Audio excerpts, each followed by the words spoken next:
tem muita gente reclamando, tem muita gente também elogiando. Por exemplo, o Davi Alcolumbre, presidente do Senado. Esteve ontem com o presidente Lula, antes do presidente Lula embarcar para a Indonésia e para a Malásia.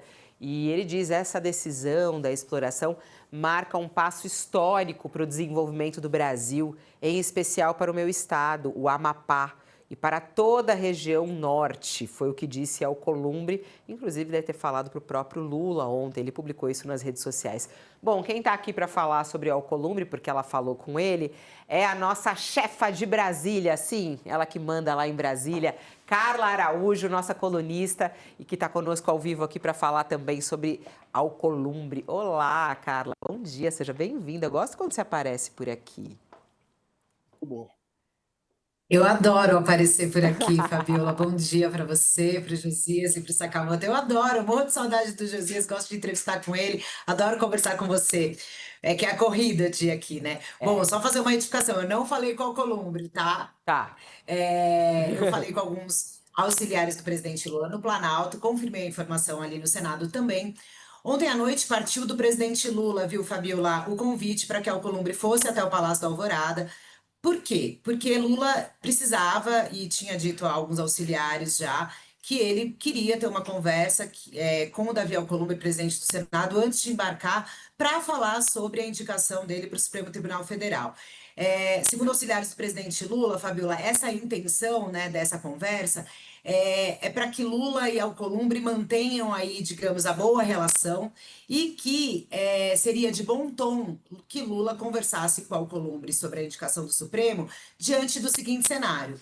Lula, segundo os auxiliares mais próximos, já bateu o martelo no nome de Jorge Messias. Então, deve indicar Jorge Messias. Havia expectativa de antes da viagem, mas ele já embarcou, então a gente não sabe se ele fará isso mesmo distante ou se aguarda o retorno da viagem. Mas no Planalto ainda se trabalha com essa possibilidade praticamente certa de que será Messias o indicado. O que acontece? Alcolumbre tem um outro candidato favorito, que é Rodrigo Pacheco, ex-presidente do Senado, e Lula e o Planalto falou: olha, não dá para fazer uma indicação sem conversar com o Alcolumbre, sem alinhar com o Alcolumbre, porque cabe ao presidente do Senado marcar a sabatina do indicado do presidente Lula.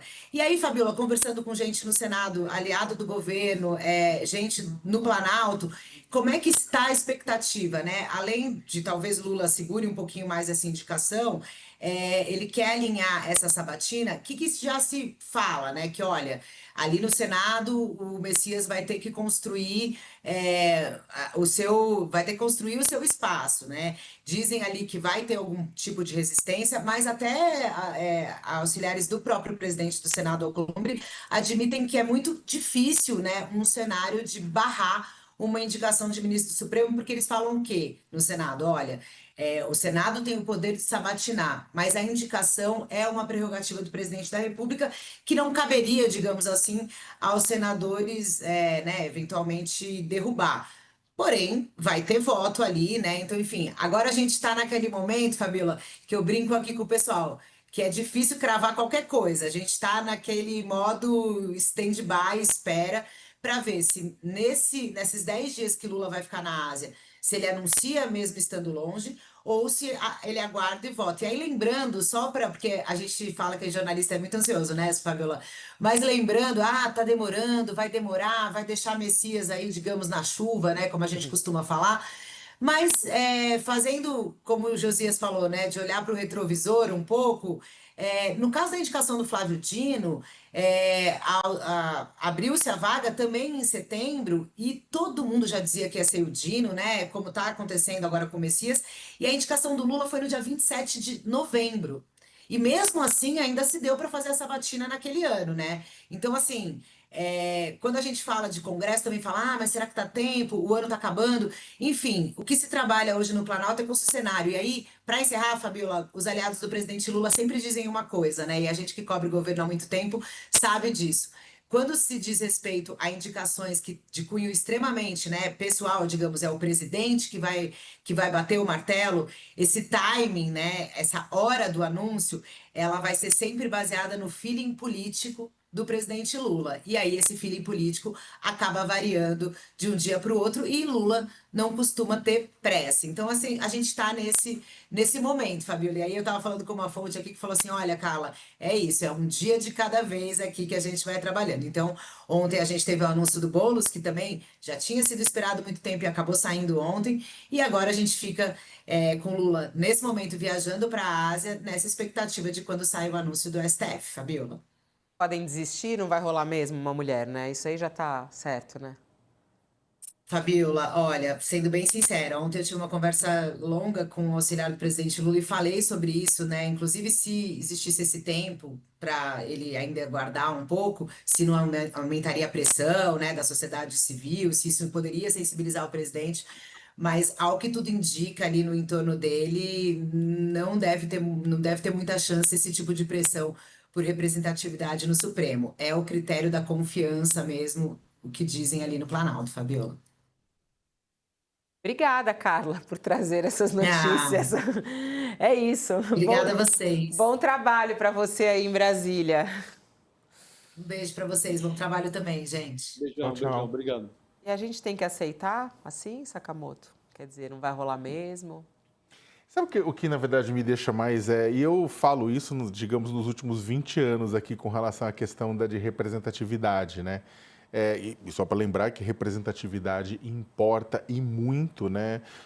Pessoas que muitas vezes que não conhecem outras realidades, é um pouco difícil, inclusive, de votar e analisar essas realidades, né? Eu trouxe até o exemplo da Sônia Maria de Jesus, escravizada, libertada, que era escravizada, inclusive, na casa de um desembargador branco de Santa Catarina, que depois foi libertada e foi devolvida para casa com a anuência do STJ e do STF, né, sem que passasse por nenhuma mulher a decisão, né, que talvez poderia ter entregue uma adesão diferente que poupasse essa mulher negra que ficou 4 décadas escravizada. A questão, Fabiola, no final das contas, é a surpresa. E aí isso vale para o Lula, isso vale para o Bolsonaro, isso vale para todo mundo que em volta deles, as pessoas de confiança deles, é aquela coisa que a Carla colocou muito bem, não tem ninguém de confiança, mas as pessoas de confiança, não tem nenhuma mulher de confiança em volta, mas nenhuma mulher, claro, nenhuma mulher de confiança que tenha um notável saber jurídico, como é exigido de um candidato à Suprema Corte, né? Não tem nenhuma, né? Só tem um homem, só tem cueca, né? Não tem nenhum. E isso, na verdade, é estruturante de um problema que a gente tem. O poder no Brasil é masculino. E aí as pessoas defendem, você está criticando o meu presidente, seja ele Bolsonaro, seja ele Lula. Estou criticando tipo, a sociedade patriarcal como a gente constrói. E quando eu digo a gente, é que eu também estou dentro disso e ajudo, através das minhas ações, a continuar construindo. O ponto é que é o seguinte, a gente não tem nenhum ponto de quebra. A gente só consegue, na verdade, mudar isso estruturalmente com pontos de quebra.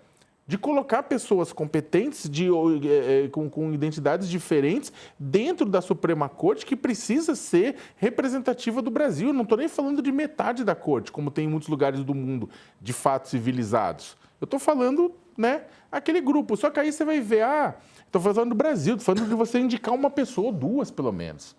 Né? Só que aí muita gente fala, não, você não entende os desígnios do presidente. Eu não estou discutindo com fã de Bolsonaro e de Lula. Fã vai discutir, vai falar o que quer. Eu estou falando de tentar analisar isso sobre a luz da razão. Né? E sobre a luz da razão, o Brasil está devendo. E isso acontece em muito. Eu entendo o presidente Lula, eu entendo tudo que ele passou pela Lava Jato, eu entendo todas as desconfianças. Eu mesmo falei do Toffoli agora há pouco e dessa relação que se estabelece. Só que olha que louco, não significa nada pro Lula escolher, achando que está escolhendo alguém que é best friend forever, que depois dá punhalada nas costas. E quem deu punhalada nas costas dele foi homem. Hoje o pessoal tá falando, Saca tá soltando a língua hoje. Tá aí, sem papas na língua, né, Saca? É que eu acho que tem o pessoal, na verdade, eu não sei, não abri o chat nem nada, mas e tem acho que um negócio que até é bom a gente lembrar o pessoal, que é o seguinte, acho que cada um de nós no mundo tem um posicionamento ideológico e tem um posicionamento político. Todo mundo tem posicionamento ideológico, não existe uma pessoa sem um pacote de valores e princípios com as quais interprete o mundo, a sua lente pessoal.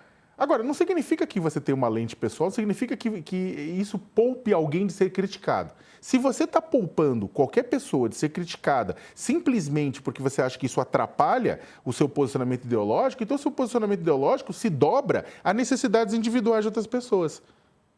Ninguém aqui nega que eu tenho um ponto de vista progressista, mas você tem que criticar. E você tem que criticar, não importa o que aconteça de todos os lados, né? E isso vale. E acho que é importante falar isso, Fabíola, neste momento, porque a gente vive num mundo em que qualquer pessoa que fale qualquer coisa que não vai ao encontro do que você espera que aquela pessoa fale, não, o Sakamoto progressista, ele nunca vai falar isso. Meu Deus, estou decepcionado porque ele falou tal coisa. Lide com a decepção.